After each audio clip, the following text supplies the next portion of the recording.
हालत देखिलनी तुमर 6 मास हेलानी देखिलनी तमे जुआडे भी जाउछ से गोटे शर्ट पिंधि जाउछ। हां सेतरे कोन असुविधा अछि? असुविधा शर्ट रे नहीं, असुविधा तम पाखरे अछि।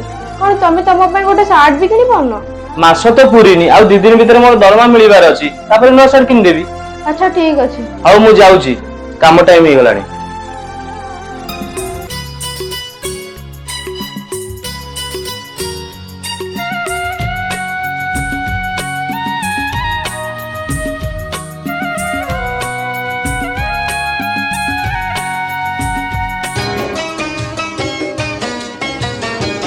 तमे तम पय किछ आनिलो कि? अरे तमे से कथा छाड़, तमे साड़ीटा देखिलो भलो होइछि ना? ना, तमे आगे मो प्रश्न रे उत्तर दियो।